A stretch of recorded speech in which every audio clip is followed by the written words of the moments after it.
Toda Olimpíada passa a primeira semana dos Jogos Olímpicos e a gente abre o quadro de medalhas na esperança de ver o Brasil, quem sabe, no top 10. E nem mesmo lá ele tá. E quem tá na parte de cima do quadro de medalha é sempre os mesmos: China, Grã-Bretanha, Rússia, Austrália, França, Itália, Canadá e o principal de todos eles, que é os Estados Unidos. Mas a dúvida certamente é: o que esses países eles fazem para eles serem uma potência esportiva mundial? O que fazem eles serem diferentes para chegar até esse caminho? Você está na Manual do Esporte e hoje a gente vai descobrir o que faz um país ser uma potência esportiva ou uma potência olímpica.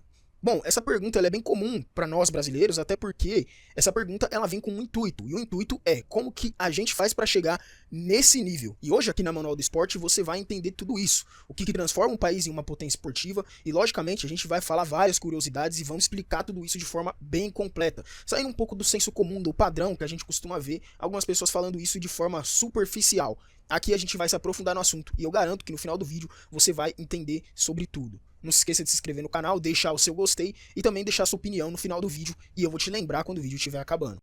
O parâmetro que a gente geralmente usa para medir a potência esportiva é os Jogos Olímpicos. As Olimpíadas é o lugar onde tem mais atletas, mais modalidades esportivas, então tem um parâmetro muito bom para a gente saber a força esportiva de qualquer nação. Durante 4 anos a gente tem o famoso pré-olímpico, onde os atletas eles tentam essa famigerada vaga nos Jogos Olímpicos. No caso de atletas individuais, eles tentam essa classificação dentro do seu país para participar dos Jogos Olímpicos, depois vão para o pré-olímpico para brigar com outras nações e aí sim, finalmente, ir para as Olimpíadas. Embora a gente vê as Olimpíadas acontecendo durante 30 dias, 31 dias, às vezes um pouco mais do que isso, às vezes menos, os atletas eles se preparam por muitos anos, ou décadas, se a gente pode falar assim. E é uma preparação que às vezes ela dura 5 anos, às vezes 6, e às vezes nas Olimpíadas a participação do atleta dura 15 dias, às vezes 5, às vezes 1, dependendo da modalidade e até na onde esse atleta ele vai chegar. Tudo depende disso, porém são longos anos de preparação para pouco tempo de competição. E também as Olimpíadas ela é uma competição que ela é muito antiga, desde 1896 que a Olimpíada ela já tem edições. Então a gente tem bastante riqueza de fatos para a gente colocar aqui para você em um parâmetro legal, para a gente saber o que faz essas potências esportivas serem uma potência esportiva. Em 1896, não é 1996, é 1896. Foi a primeira edição dos Jogos Olímpicos e a nação que mais ganhou medalhas naquela época foi a que sediou o evento, no caso, a Grécia, já seguida pelos Estados Unidos, França, Alemanha, Grã-Bretanha, que já eram potências esportivas já naquela época. O Brasil, logicamente, ele não saiu nem na foto no quadro de medalhas, nem aparece, e na verdade, nessa época, o Brasil ele nem era conhecido no mundo. Muita gente pensava que o Brasil e a Argentina era a mesma coisa. Nesse vídeo eu explico aqui na história do Pelé, quando eu conto que o Brasil começou a ser conhecido em 1958. Vale muito a pena assistir esse vídeo aqui para você entender também essa parte da identificação da nação brasileira após a década de 50. Porém, o que faz o país de fato ele ser uma potência olímpica ou então uma potência esportiva é alguns aspectos e também motivos, como o investimento, que é o que o pessoal mais fala e muitas vezes erram em determinados comentários na hora de falar sobre investimento, e também tem outros aqui, como por exemplo as condições climáticas, as condições biológicas da nação, a cultura da nação e a qualidade de vida, captação de talentos e também o principal, né, o tal do investimento. Logicamente aqui, sobre condições climáticas e também geográfica, o que eu quero dizer é que um país que ele não tem saída para o mar, ele dificilmente ele vai ser uma potência no surf, por exemplo, porque ele não tem uma área para ele atuar com aquele esporte de fácil acesso e de prontidão. Quando eu falo condições climáticas, tem países que ele passa a maior parte do tempo no inverno, outros no verão, países que são mais quentes e países que são mais frios, e isso também influencia. A parte biológica eu quero dizer, por exemplo, sobre a estrutura corporal dessa nação. Por exemplo, os africanos eles têm grande possibilidade de ganhar em jogos que exigem velocidade no atletismo e também na maratona e na meia maratona. Isso é uma condição biológica deles, né? Que isso não é mutável. Eles têm essa condição biológica e tudo mais. Só que aqui a gente tem os outros aspectos que eles são mais fáceis, entre muitas aspas, de você virar o jogo. E aqui no caso a gente tem a qualidade de vida, a captação de talentos. Uma das principais é a educação. E você deve estar se perguntando por quê, e a gente vai explicar também isso no vídeo de hoje.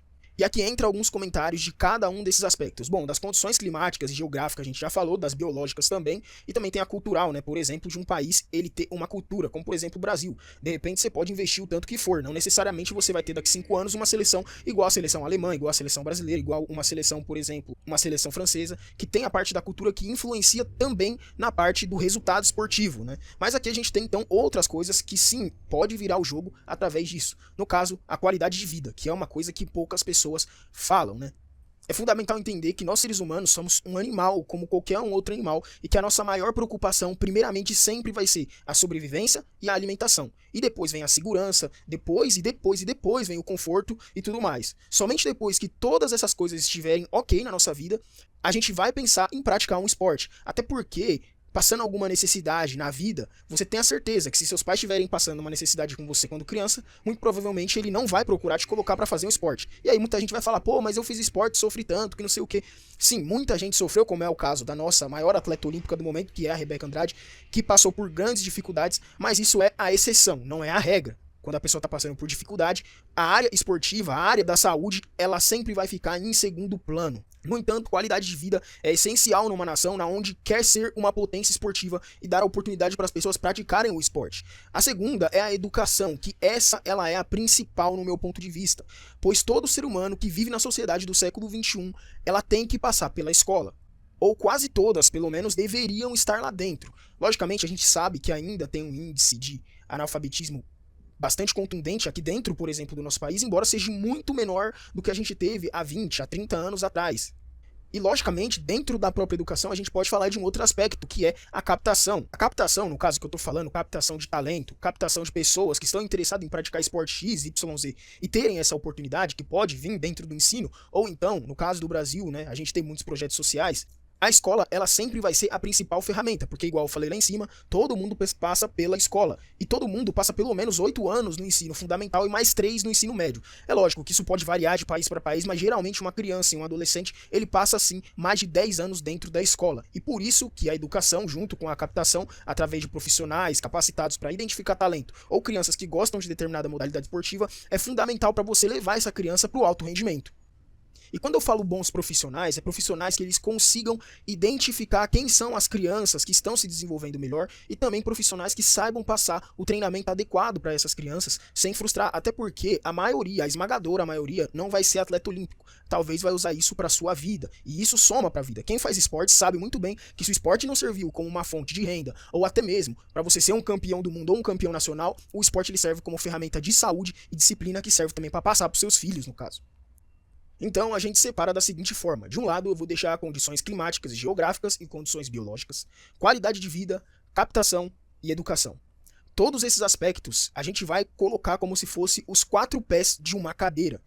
E embaixo dela a gente vai ter uma base, a gente vai ter um apoio, que logicamente sem esse apoio, toda a estrutura da cadeira iria cair. No caso, eu estou falando que esta base é o investimento. O investimento, ele é o recurso que ele vai nos proporcionar executar com maestria todos os aspectos que eu falei ali em cima. E logicamente que o investimento sozinho, sem os aspectos dos 4 pés da cadeira, ele vai ser um desperdício de dinheiro ou até mesmo uma lavagem de dinheiro, igual a gente sabe que acontece em alguns lugares, né? Vamos começar a falar então desses países que eles estão na frente do quadro de medalhas para você começar a entender como essa lógica dos 4 pés da cadeira faz total sentido. Você vai reparar que Grã-Bretanha, França, Itália, Austrália, Japão, Alemanha e também os Estados Unidos, eles estão entre as 10 potências no que diz a respeito de riqueza do planeta. Ou seja, os países mais ricos do mundo. O único país que está no top 10 dessa lista e que não está no top 10 do quadro de medalhas é o Brasil e a Índia. Agora vamos pegar um exemplo dos Estados Unidos, que eu sei muito bem que não é um país perfeito, que nem muita gente fala. Muitos brasileiros que moram lá hoje falam bastante dos defeitos americanos e tudo mais. Só que eles estão no topo olímpico por alguns motivos que são bastante contundentes e bastante sólidos e que servem muito para a gente aprender. Os Estados Unidos ele investiu no marketing esportivo registrado 4 bilhões de dólares. Na conta, isso a gente entra com gastos com promoções, publicidades, patrocínios para atletas, equipes e também eventos esportivos. Em 10 anos, todos os gastos do marketing esportivo cresceu 300%. Os Estados Unidos investem 300% a mais no marketing esportivo hoje, do que em comparação em 1987. No resto do mundo, cara, no caso essas potências que você vê nos Jogos Olímpicos, evoluiu um pouco melhor. No caso, evoluiu só 150%. Em 10 anos, o que já é bastante, o que faz com que todos eles fiquem colados lá nos Estados Unidos da América, mesmo ainda não tendo conseguido o primeiro lugar. Lembra dos 4 pés da cadeira que eu falei? Então, os Estados Unidos, ele ainda reforça esses 4 pés com mais um pé que seria a faculdade, que os alunos eles são incentivados a praticar esporte na escola, porque isso é uma ferramenta para conseguir uma bolsa na universidade. Então, quer dizer, enquanto em alguns países você ser um atleta é sinônimo muitas vezes de vagabundagem e de não estudar e depois ter que possivelmente trabalhar em subemprego, nos Estados Unidos, se você se destacar dentro da sua escola, você pode conseguir uma bolsa na faculdade e garantir o seu futuro, mesmo não seguindo com o esporte depois de se formar. Então esse gasto em marketing esportivo, ele serve para fortalecer os jogos universitários, trazendo consumidores, trazendo patrocinadores, até porque uma vez que você investe nos consumidores para as pessoas consumir, esses consumidores, eles vão dar o dinheiro nas bilheterias, ou vão fazer doações, ou vão comprar camisa, e isso vai girar por longos anos, mesmo após o investimento. No caso, para você assistir o jogo universitário, você paga e esse retorno vai direto para a instituição que vai investir no atleta. E isso reflete tanto na sociedade americana, tanto no quadro de medalhas que você vê quando você abre as Olimpíadas. Desde o comecinho você começa a perceber que esses países eles se destacam de longe de outros. E também o investimento, ele vem forte na base, igual eu falei da escola. E aqui vai mais um dado para você entender o que eu quero dizer. E dentro das condições geográficas também tem a população de um país. Quanto maior a população, é mais fácil você ter um fenômeno esportivo do que um país com pouca população. Você pode até ter um país com pouca população, mas com boas captações, você consegue resultados razoáveis pelo menos. Luxemburgo, Suíça, Austrália, Estados Unidos, Grã-Bretanha e Japão investem valores superiores a $10 mil por ano em cada aluno da base. Sabe quando você está lá na escola, no ensino fundamental 1 ou 2, então até mesmo nos últimos anos lá no ensino médio? Então, esses países eles investem em valores bem superior a $10 mil por aluno anualmente. Enquanto países como o Brasil e alguns outros aqui da América do Sul investem valor abaixo de $4 mil anuais por aluno na escola. No entanto, a base do investimento desses países é extremamente problemática, mal utilizada e não tem uma amplitude boa, o que faz esses países, logicamente, eles terem rendimentos muitas das vezes complicados dentro dos Jogos Olímpicos. No entanto, o fator que faz esses países se manterem na liderança desses Jogos Olímpicos e também no esporte, nos Jogos Mundiais de qualquer modalidade, é que os 4 pés da cadeira deles estão funcionando e fluindo. E apesar dos pesares, dos defeitos e tudo mais, essa base eles já têm. Igual antes eu havia falado, a captação de profissional deles é uma captação bastante contundente. Ou seja, em um país como o Brasil, onde a cada 10 pessoas, 7 estão endividadas e uma grande parte está exposta à violência, é muito mais fácil dentro de países como Venezuela, Colômbia, entre outros países, incluindo até mesmo o Brasil e alguns países até mesmo do Oriente Médio, é muito mais fácil você morrer do que você ganhar uma medalha olímpica. No entanto, a base para você conseguir fazer o desporto acontecer é você tendo essa base, que senão isso não acontece. Pessoal, tô gravando esse áudio aqui depois que eu já editei o vídeo, só para contextualizar uma coisa que talvez algumas pessoas entenderiam errado. Não, os Estados Unidos eles não são modelos para diversas coisas, em meu ponto de vista, inclusive até mesmo na parte esportiva, na onde eles erram várias e várias vezes. O ponto que eu estou levantando aqui é que o modelo dos Estados Unidos de atrelar a educação escolar com a educação universitária como um braço direito das atividades esportivas, isso é algo que realmente se mostrou muito assertivo. Não é à toa que os Estados Unidos é sempre top 3, tanto nos mundiais desportivos, tanto também nos Jogos Olímpicos. Deixando bem claro que eu não estou falando sobre questões políticas americanas ou questões raciais americanas, eu estou apenas falando sobre essa parte dos Estados Unidos, que realmente foi uma coisa que se mostrou efetiva nos últimos anos aí dos Jogos Olímpicos. Na verdade, durante praticamente todo o período dos Jogos Olímpicos, né? Mas eu separei uma parte desse vídeo para falar uma coisa que muita gente não fala. Não se engane, meu caro amigo. Existe uma pegadinha no quadro de medalhas olímpicas. Se você é curioso e já pesquisou sobre as Olimpíadas de 1940, 1950 e 60, você vai ver que países como a Alemanha nazista tá no topo dos países, né, que tem medalhas. E aqui vai um ponto importante. Esses países que vivem grandes repressão, e até hoje vivem alguns deles, né, eles têm um crescimento esportivo, porém é um crescimento artificial, pois o governo ele investe para gerar o resultado, para mostrar que o país dele está tudo bem. O esporte ele sempre foi uma ferramenta de poder para mostrar que estava tudo bem dentro de uma nação, por mais que o povo estivesse sofrendo. Embora hoje em dia isso mudou um pouco. Se você for reparar, por exemplo, países, com exceção da Alemanha, que tem um grande sucesso no futebol, mas países que sofreram alguma grande repressão ou sofrem grande repressão e tá no topo dos quadros de medalha, você vai perceber uma expressão menor em esportes que são mais colossais, por exemplo, o basquete, futebol ou até mesmo o voleibol. E isso é causado porque exige um investimento mais específico e também uma cultura onde as pessoas saibam apreciar esse tipo de esporte. Bom, esse foi o vídeo de hoje, eu espero que você tenha gostado. Em breve a gente vai estar lançando aqui no canal um vídeo para falar o contrário, para falar sobre o que o Brasil é nas Olimpíadas, de fato, o que o Brasil erra, onde que o Brasil erra com seus atletas e tudo mais. Mas por esse vídeo é só, valeu, até o próximo vídeo.